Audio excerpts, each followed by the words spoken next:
പരീക്ഷണങ്ങൾ ഏത് നല്ല മനുഷ്യന്മാർക്കും ഉണ്ടാകും. അത് സ്വാഭാവികമാണ്. ആ പരീക്ഷ ചിലപ്പോൾ സമ്പത്ത് ചുരുക്കിയിട്ടാകും, ചിലപ്പോൾ വൽ അംഫുസി, സ്വന്തം ഭർത്താവ് മരിച്ചിട്ടോ, അല്ലെങ്കിൽ ഭാര്യ മരിച്ചിട്ടോ, അല്ലെങ്കിൽ മക്കള് മരിച്ചിട്ടോ, ചെറിയ കുട്ടി മരിച്ചിട്ടോ.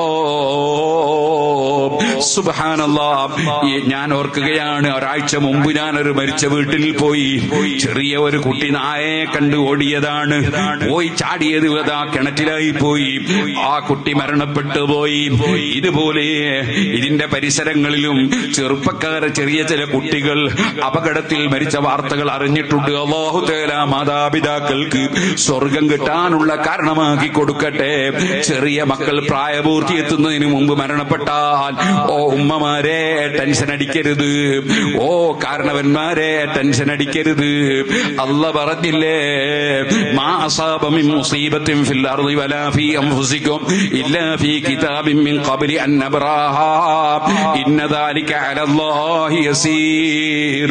ഇവിടെ എന്ത് നടക്കുന്നുണ്ടെങ്കിലും അല്ലാഹു തീരുമാനിച്ചത് നടപ്പാക്കുകയാണ്.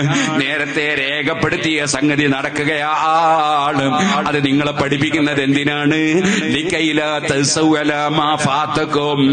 നിങ്ങൾക്ക് എന്ത് നഷ്ടപ്പെട്ടാലും ടെൻഷൻ അടിക്കണ്ട, അല്ലാഹുവിന്റെ തീരുമാനം നടപ്പാക്കുകയാണ്. വലാ തഫറഹു ബിമാ ആതാകും. നിങ്ങൾക്ക് എന്ത് റബ്ബ് തന്നാലും അഹങ്കരിക്കണ്ട. റബ്ബ് അവന്റെ തീരുമാനം രേഖപ്പെടുത്തിയത് നടപ്പാക്കുകയാണ്. എന്ത് കിട്ടിയാലും അഹങ്കരിച്ചുകൂടാ, എന്ത് സംഭവിച്ചാലും ടെൻഷൻ അടിക്കണ്ട. എല്ലാം റബ്ബിന്റെ തീരുമാനം അവൻ നടപ്പാക്കുകയാണ്. അപ്പൊ അല്ലാഹുവിന്റെ തീരുമാനത്തിൽ സംതൃപ്തി വേണം. അതാണ് മറ്റൊരു സ്ഥലത്ത് ഖുർആൻ പറഞ്ഞത്, വല്ലദീന സബറു ഇബ്തിഗാഅ വജ്ഹി റബ്ബിഹിം. റബ്ബിന്റെ പൊരുത്തം കരുതി ക്ഷമിക്കുന്നവർ അവർക്ക് സ്വർഗമുണ്ട്. സുബ്ഹാനല്ലാഹ്, ചെറിയ കുട്ടി മരണപ്പെട്ടാൽ, പ്രായപൂർത്തിയെത്തുന്നതിന് മുമ്പുള്ള കുട്ടികൾ മരണപ്പെട്ടാൽ, മരണപ്പെട്ട കുട്ടി ഉമ്മയുടെയും വാപ്പയുടെയും ഒക്കെ കോന്തല പിടിച്ച്, തുണിയുടെ തല പിടിച്ച് സ്വർഗത്തിലേക്ക് വലിച്ചു കൊണ്ടുപോകുമെന്ന് വരെ ഹദീസിൽ നബി സല്ലല്ലാഹു അലൈഹി വസല്ലം പഠിപ്പിച്ചില്ലേ? അപ്പൊ ക്ഷമ എന്ന് പറയുന്നത് നമ്മൾക്ക് എപ്പോഴും ഉണ്ടാകണം. ഇന്നമാ യുവഫ സാബിറൂന അജ്റഹും ബിഗൈരി ഹിസാബ്. ക്ഷമിക്കുന്നവർക്കാണ് കണക്കില്ലാത്ത പ്രതിഫലം കൊടുക്കുമെന്ന് റബ്ബ് വാഗ്ദത്തം ചെയ്തത്. അതുകൊണ്ട് നല്ല ക്ഷമ വേണം, എല്ലാ വിഷയത്തിനും ക്ഷമ വേണം.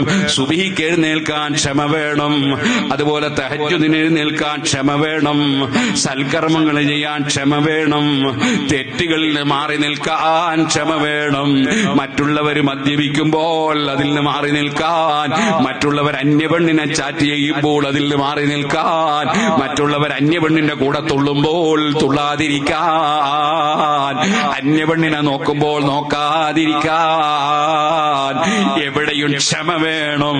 ക്ഷമയുള്ളവർക്കാണ് റബ്ബ് സുബ്ഹാനഹു വ തആല സ്വർഗം കൊടുക്കുന്നത് കേട്ടോ. അവർക്കാണ് റബ്ബിന്റെ സഹായം കൊടുക്കുന്നത്. ഇന്നല്ലാഹ മഅസ്സാബിരീൻ. ക്ഷമിക്കുന്നവർക്കാണ് സ്വർഗം. അപ്പൊ നല്ല ക്ഷമ വേണം. വസ്ബിർ അലാ മാ അസാബക ഇന്ന ദാലിക മിൻ അസ്മിൽ ഉമൂർ. നല്ല ക്ഷമയോടുകൂടെ നമ്മുടെ ദീനീ പ്രവർത്തനങ്ങൾ നടത്തണം. തെറ്റുകളിൽ നിന്ന് പൂർണ്ണമായി മാറി നിൽക്കണം. അതേ സമയത്ത് നല്ല കാര്യങ്ങളിലൊക്കെ മുൻപന്തിയിലുണ്ടാകണം. അല്ലാഹു സുബ്ഹാനഹു വ തആല ആ നിലയ്ക്ക് ജീവിച്ച് മരിക്കാനുള്ള തൗഫീഖ് നമുക്കെല്ലാവർക്കും നൽകുമാറാകട്ടെ.